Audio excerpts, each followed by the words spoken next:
आप सभी का इस व्याख्यान में स्वागत है। इस व्याख्यान में हम लोग वैदिक कालीन शिक्षा व्यवस्था का समालोचनात्मक मूल्यांकन करके इसके गुण दोषों को समझेंगे और वर्तमान समय के लिए यह किस प्रकार प्रासंगिक हो सकती है, इस पर भी चर्चा किया जाएगा।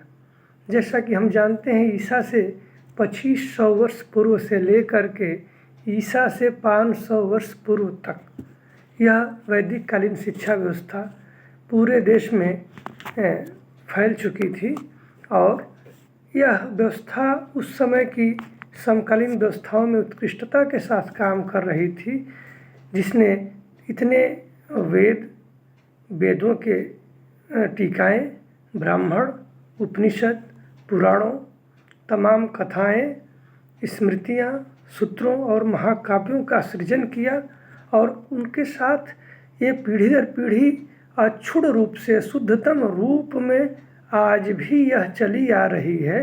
तो निश्चित रूप से यह समकालीन समय में एक अत्यंत उत्कृष्ट शिक्षा व्यवस्था रही होगी। और जब हम इसकी विशेषताओं की बात करेंगे तो वैदिक कालीन जो शिक्षा व्यवस्था थी, धार्मिक समाज में धार्मिक भावना की वृद्धि में सफल रही। गुरुकुलों से जो निकलने वाले छात्र होते थे, वे धार्मिक कृत्यों, प्रार्थना, पूजा पाठ, यज्ञ, हवन, अर्चना, कर्मकांडों को अपने जीवन में नित्य संपन्न करते एवं समाज को भी ऐसा करने के लिए प्रेरित करते थे। इस प्रकार वैदिक कालीन शिक्षा परंपरा वैयक्तिक और सामाजिक जीवन में धार्मिकता के भावना के प्रसार में सफल रही है। यह वैदिक कालीन शिक्षा व्यवस्था निःशुल्क शिक्षा व्यवस्था थी और गुरुकुलों में प्रवेश के समय जब उपनयन संस्कार के बाद प्रवेश मिलता था तो किसी प्रकार का शुल्क लेने का प्रावधान नहीं था। शूद्रों को शिक्षा प्राप्त करने का अधिकार नहीं था, उनका गुरुकुलों में प्रवेश नहीं होता था। बाकी के 3 वर्ण जो ब्राह्मण, क्षत्रिय और वैश्य थे, वो बालक गुरुकुलों में प्रवेश करके शिक्षा प्राप्त कर सकते थे और निर्धनता शिक्षा प्राप्त करने में किसी प्रकार से बाधक नहीं थी। हम लोग देखते हैं कि संदीपनी मुनि के गुरुकुल में जब कृष्ण जी के साथ सुदामा जी भी शिक्षा प्राप्त कर रहे होते हैं, तो इससे साबित है कि निर्धन से निर्धन व्यक्ति भी उच्च शिक्षा को प्राप्त कर सकता था। वैदिक कालीन शिक्षा व्यवस्था राष्ट्रीय चरित्र के निर्माण में भी सफल रही। गुरुकुलों में छात्र ब्रह्मचर्य रहकर नियमित, संयमित, स्वानुशासित जीवन यापन करते थे।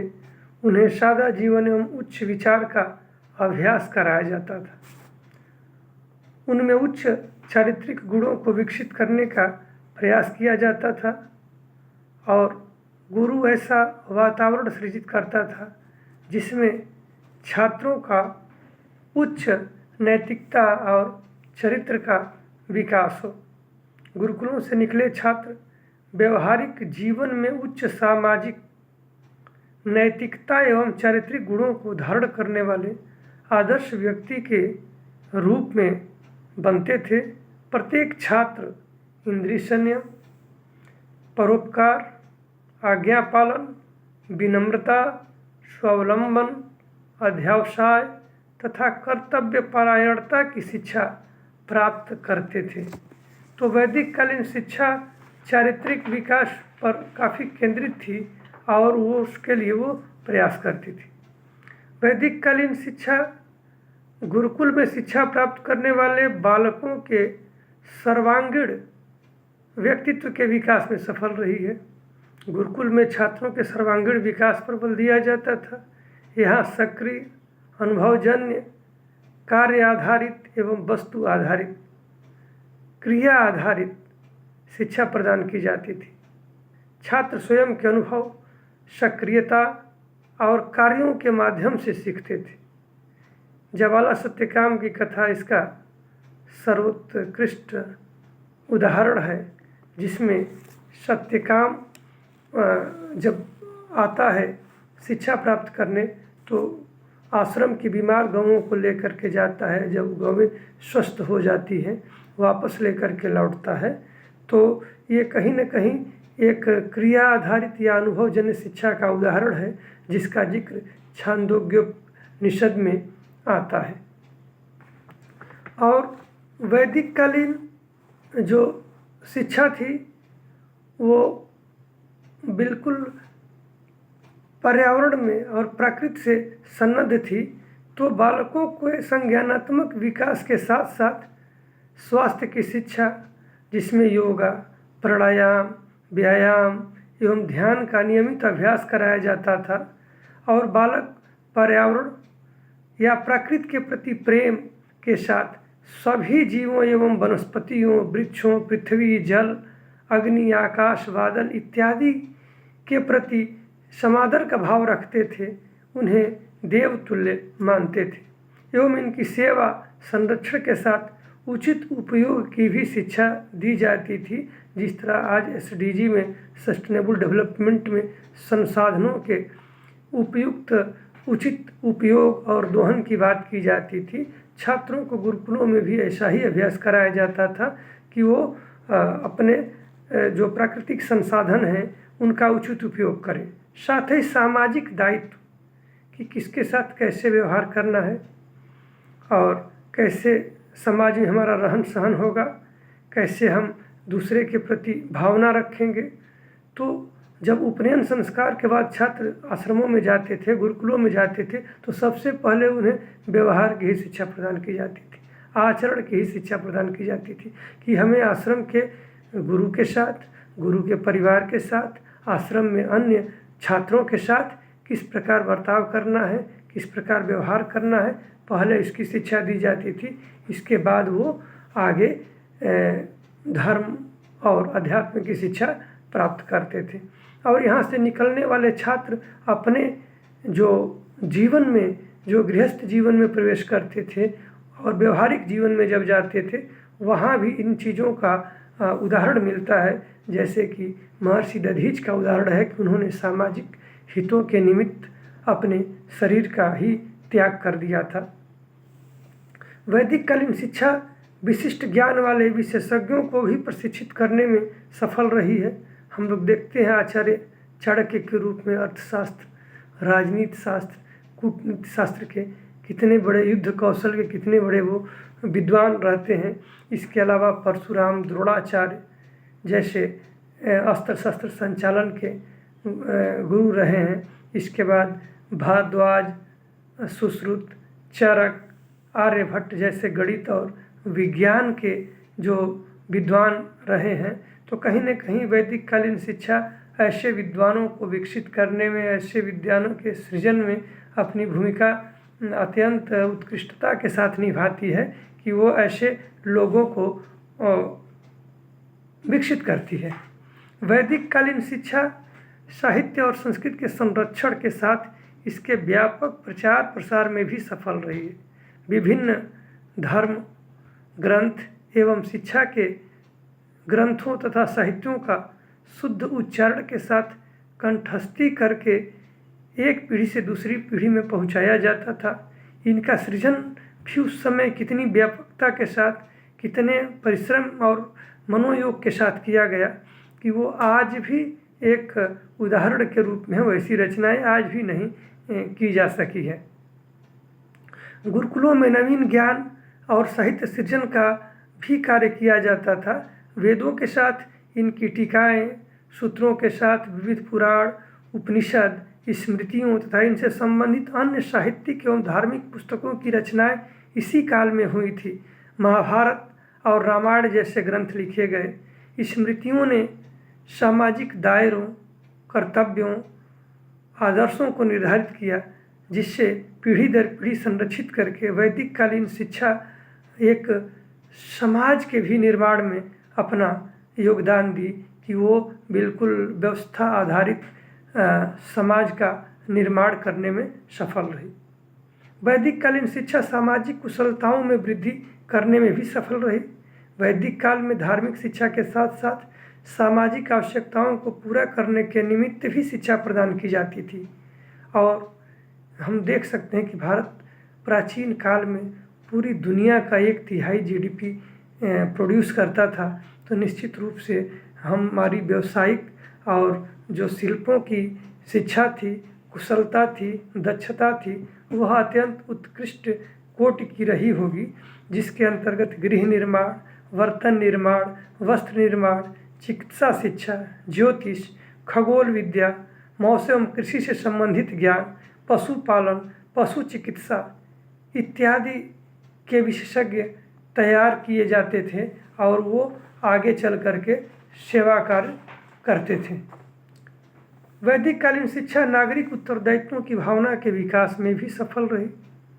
गुरुकुलों में छात्रों को इस प्रकार शिक्षित एवं प्रशिक्षित किया जाता था कि छात्रों को उनके नागरिक कर्तव्यों का बोध हो तथा उसको पूरा करने के योग्य बने और राज्य के उचित सेवा करें। कि शिक्षा का उद्देश्य ही होता है कि अच्छे नागरिकों का निर्माण करना, जो समाज, राष्ट्र के लिए उपयोगी हों, स्वयं के जीवन को सफल बनाते हुए समाज और राष्ट्र को आगे बढ़ाने वाले हों, उन्नति की दिशा में ले जाने वाले हों। तो वैदिक कालीन शिक्षा भी अपने छात्रों को अपने वर्ण के प्रति, ग्राम के प्रति, संघ के प्रति निष्ठा रखने की शिक्षा प्रदान करती थी और इसमें वो सफल थी। वैदिक कालीन शिक्षा की एक अन्य विशेषता है कि इसमें स्वायत्तता थी, जिससे आज ऑटोनॉमी और अकाउंटेबिलिटी की बात की जाती है शिक्षा में। तो उस समय भी गुरुकुल राज्य के अनावश्यक दबाव, नियम, कायदे, कानून से पूर्णतया स्वतंत्र थे और गुरुकुल की समस्त शिक्षा व्यवस्था का नियोजन, आयोजन, प्रबंधन, कार्यान्वयन का कार्य गुरु के जिम्मे था। गुरु ही निर्धारित करता था कि शिक्षा का पाठ्यक्रम क्या होगा, उसके टीचिंग लर्निंग की मेथोडोलॉजी क्या होगी और वो किस प्रकार परीक्षा का नियोजन करेगा, किस प्रकार प्रवेश लेगा, किस प्रकार वह उपाधियां प्रदान करेगा। तो ये सारा का सारा जो व्यवस्था थी वो बिल्कुल गुरु के हाथ में थी, गुरुकुल के दायरे में थी और इसमें किसी प्रकार का कोई बाहरी हस्तक्षेप नहीं था। इस प्रकार हम कह सकते हैं कि गुरुकुल शिक्षा व्यवस्था जो थी अपने समकालीन समय में एक उत्कृष्ट शिक्षा व्यवस्था थी, जिसने तमाम बड़े विद्वानों को उत्पन्न किया और वो आज भी उनका नाम हम बड़े श्रद्धा के साथ ले पाते हैं। और ये उस समय जो सृजित ज्ञान है वेद के रूप में, वेद की टीकाओं के रूप में, उपनिषद के रूप में, पुराणों के रूप में, सूत्रों और स्मृतियों के रूप में, महाकाव्यों के रूप में तथा अन्य साहित्यिक रचनाएं साथ में, वो आज भी यदि विद्यमान हैं तो यह वैदिक कालीन शिक्षा का एक सफलता ही है कि वो हमारे पास तक इन सारी चीज़ों को शुद्धता के साथ और बिल्कुल ले करके आती है। तो कहीं न कहीं अपने उद्देश्यों में वैदिक कालीन शिक्षा सफल थी। साथ ही कुछ नकारात्मक पक्ष भी थे जिनकी भी चर्चा करना आवश्यक है। तो जब गुरुकुल शिक्षा प्रणाली में गुरुओं का एक अधिकार हो जाता था शिक्षा व्यवस्था पर, तो कहीं न कहीं शिक्षा एक सीमित दायरे वाली बन जाती थी, संकुचित हो जाती थी और यह सभी प्रकार के लोगों, सभी प्रकार के क्षमताओं, सभी प्रकार के जो ज्ञान हैं, दक्षताएं हैं, लोग हैं, उनको शिक्षा प्रदान करने में वो सफल नहीं हो पाती है, बल्कि वह उसका पहुँच सीमित हो जाता है और इसका जो सर्वव्यापकता शिक्षा की होती है वो ख़त्म होने लगती है, उसकी पहुँच कम होने लगती है। प्रायः गुरुकुल के गुरु किसी खास वर्ण के होते थे, ब्राह्मणी होते थे, जिससे अन्य वर्ण जैसे क्षत्रिय और वैश्य की शिक्षा नकारात्मक रूप से प्रभावित होती थी। गुरुकुलों के आय के स्रोत अनिश्चित होने की वजह से गुरुकुलों की व्यवस्था में हमेशा कोई न कोई व्यवधान रहता था, क्योंकि यह व्यक्तियों के दान पर, भिक्षाटन पर और गुरु दक्षिणा पर भी निर्भर था।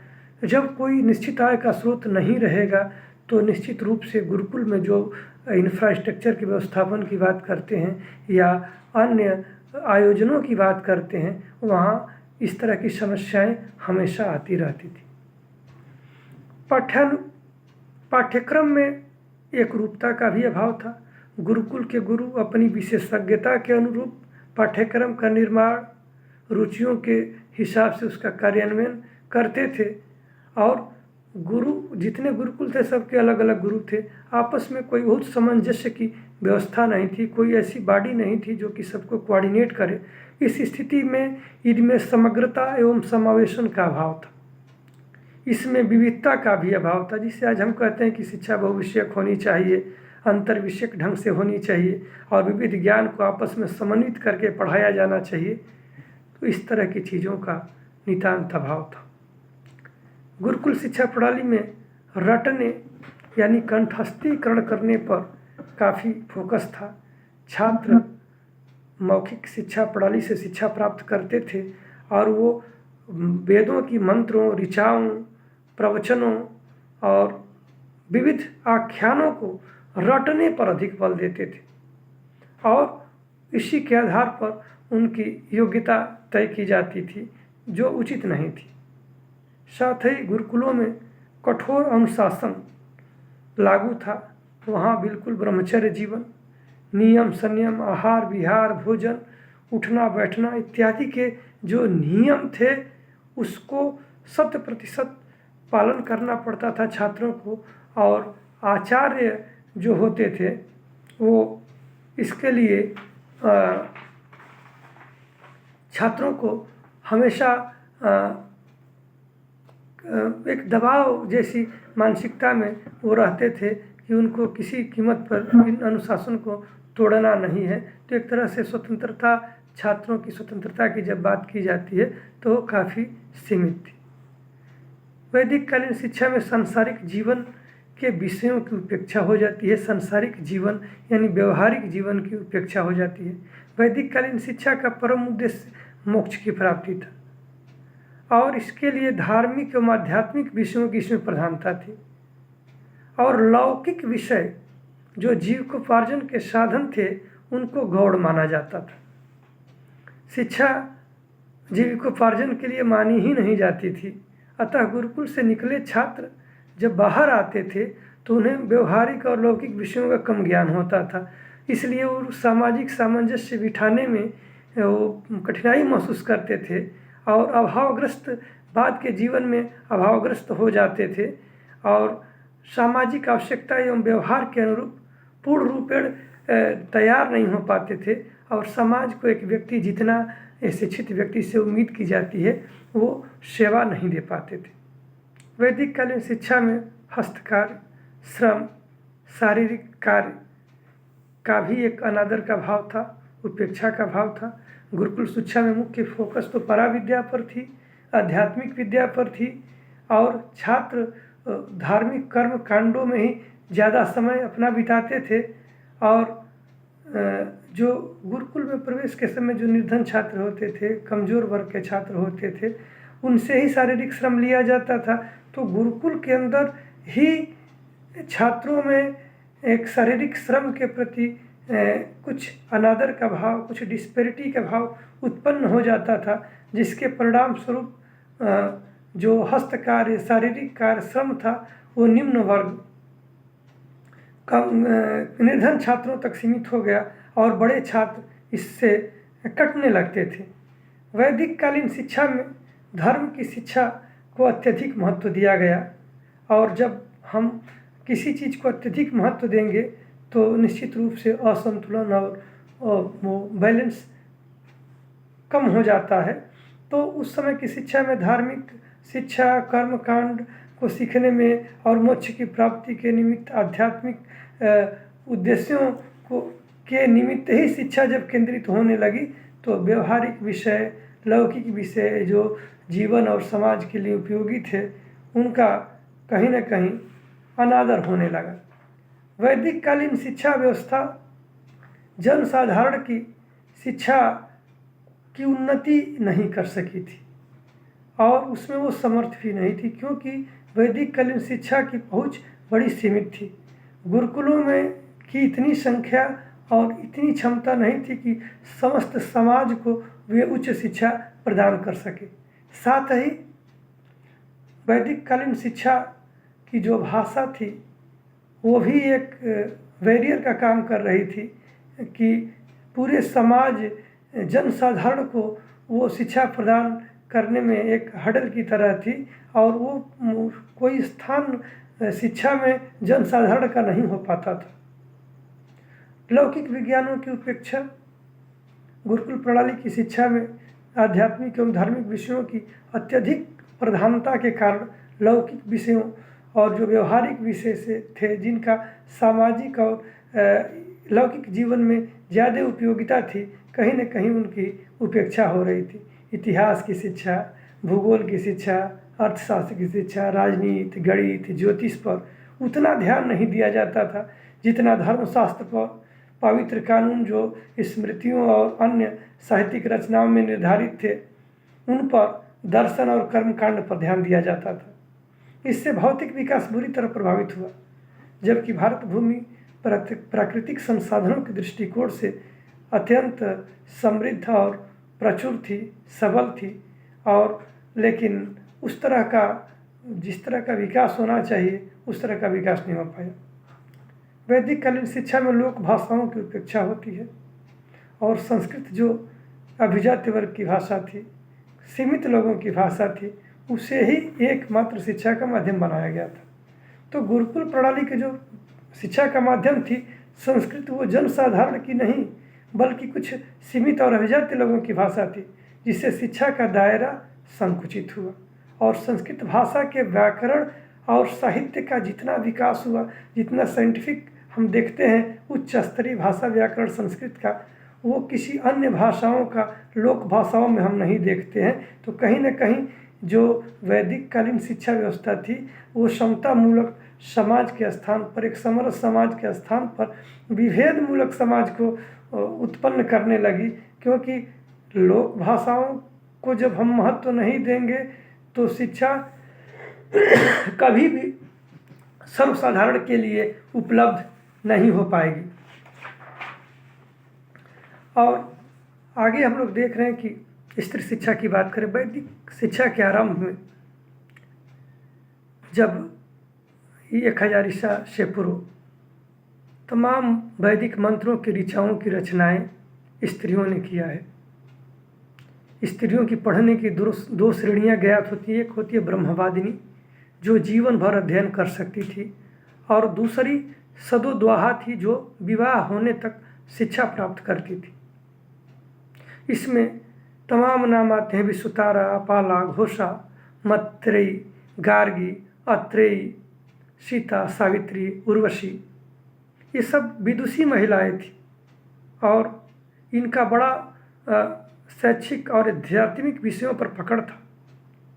लेकिन जैसे जैसे समय आगे बढ़ता है, उत्तर वैदिक काल में आते हैं, सूत्रों के काल में आते हैं, स्मृतियों के काल में आते हैं, महाकाव्य के काल में आते हैं। 1000 से लेकर के 500, 1000 ईसा पूर्व से लेकर के 500 ईसा पूर्व तक के जब समय काल में हम आते हैं तो पाते हैं कि स्त्रियों पर प्रतिबंधों की शुरुआत हो जाती है।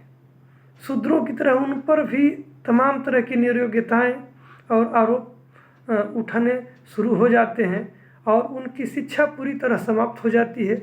उनके लिए उपनयन संस्कार बंद हो जाते हैं। उनके लिए वैदिक मंत्रोच्चार जो विशिष्ट समारोहों में, संस्कारों में होते थे, वो बंद हो जाते हैं और उनकी शिक्षा प्रारंभिक शिक्षा तक और सिर्फ घरों तक सीमित हो जाती है। और इसको सपोर्ट करते हैं उस समय के धर्म ग्रंथ और महाकाव्य, कथा, कहानियाँ। महाभारत में क्या ख्याल आता है कि पढ़ी लिखी लड़की शीघ्र ही विधवा हो जाएगी। इसके बाद बाल विवाह, पर्दा प्रथा और सती प्रथा ने इसे और विकृत बना दिया और गुरुकुलों में एक तरह से स्त्रियों का प्रवेश बंद हो जाता है। तो आधी आबादी जब शिक्षा से वंचित हो जाएगी तो निश्चित रूप से समाज में गिरावट आएगी, समाज कमज़ोर होगा, क्योंकि शिशु के विकास में माताओं का योगदान सर्वाधिक है और महत्वपूर्ण भी है। तो जब माँ पढ़ी लिखी नहीं होगी, उसके पास अधिकार नहीं होंगे, उसके पास आत्मविश्वास नहीं होगा, उसकी मर्यादा और सम्मान नहीं रह जाएगी, तो निश्चित रूप से आने वाली पीढ़ी कमज़ोर होगी।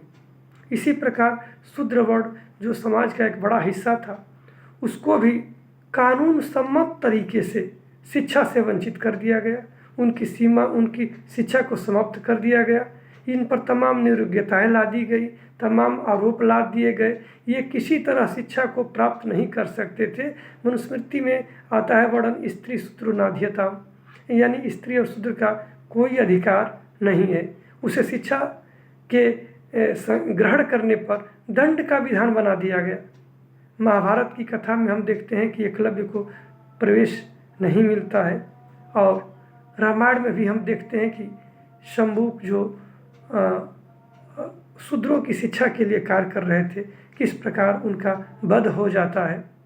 ये सारी चीज़ें इंगित करती है कि समाज के एक बड़े हिस्से को बड़ा सुनियोजित तरीके से शिक्षा से वंचित रखा गया, और इसीलिए यही कारण है कि ये शिक्षा कमज़ोर होती है और शिक्षा इतनी रूढ़िगत हो जाती है, इतनी औपचारिक हो जाती है, इतना इसको जटिल और सीमित बना दिया जाता है कि जन साधारण और समाज बिल्कुल वैदिक कालीन शिक्षा से कट जाता है।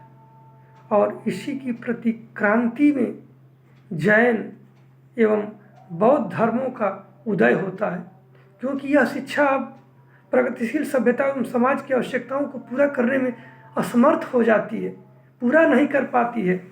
तो निश्चित रूप से जब ज़्यादा सामाजिक समस्या पैदा होती है तो कोई ना कोई क्रांति उत्पन्न होती है। तो उसी प्रतिक्रांति के रूप में जैन एवं बौद्ध धर्मों का आगमन होता है, और अपने समकालीन समय में भारत में बहुत बहुसंख्य रूप में संप्रदाय और पंथ होते हैं। और जब ये नवीन धर्म, पंथ, संप्रदाय एवं विचारों का उदय होना शुरू होता है, तो जो वैदिक शिक्षा से संबद्ध लोग होते हैं इसका बड़ा ही विरोध करते हैं। और जब जन साधारण की जहाँ अरुचि हो जाएगी तो सीमित व्यक्तियों का विरोध का कोई मतलब नहीं रह जाता है। और वैदिक शिक्षा की असफलता ही हम कहेंगे कि बौद्ध धर्म का प्रादुर्भाव होता है, और इसका विरोध के बावजूद इसकी जो सीमितता थी, जो कठिनाई थी, जटिलता थी, अलगाव थी, जो इसको जन सामान्य से दूर कर दिया था, उसी ने जैन और बौद्ध प्रणाली को, शिक्षा प्रणाली को जन्म दिया। लेकिन इन सब के बावजूद हम कह सकते हैं कि अपने समकालीन समय में यदि मूल्यांकन किया जाए वैदिक कालीन शिक्षा की, तो निश्चित रूप से यह उत्कृष्ट शिक्षा व्यवस्था थी, जिस समय पूरी दुनिया में ज्ञान के नामों निशान बड़े कम थे, शिक्षा का महत्व कम समझा गया था, और लोगों का जीवन यायावर टाइप का था, घुमंतु था। वैसे में अगर कोई व्यवस्था आती है, शिक्षा प्रदान करती है, लोगों को उत्कृष्ट जीवन के लिए प्रेरित करती है, तैयार करती है, और पीढ़ी दर पीढ़ी किस तरह से ज्ञान का संरक्षण होगा, स्थानांतरण होगा, और नवीन ज्ञान का कैसे सृजन होगा, इन पे काम करती है, तो हम इस दृष्टिकोण से देखते हैं तो कहते हैं कि वैदिक शिक्षा अद्भुत थी और एक आज भी प्रासंगिक है। इनकी कुछ दुर्बलताओं को, जैसे स्त्री शिक्षा को शामिल कर लिया जाए, शूद्रों की शिक्षा को शामिल कर लिया जाए, लौकिक विषयों की शिक्षा को शामिल कर लिया जाए, और गुरुकुलों पर जो एकाधिकार की प्रणाली थी गुरु लोगों का, तो उसको बहुविषयक और अंतर विषयक बना दिया जाए, आपस में समन्वय स्थापित कर दिया जाए, तो आज भी वैदिक कालीन शिक्षा सर्वाधिक प्रासंगिक शिक्षा के रूप में सामने आएगी। तो ये रहा समालोचनात्मक मूल्यांकन वैदिक कालीन शिक्षा का। आप लोगों ने इसे सुना, इसके लिए बहुत बहुत धन्यवाद।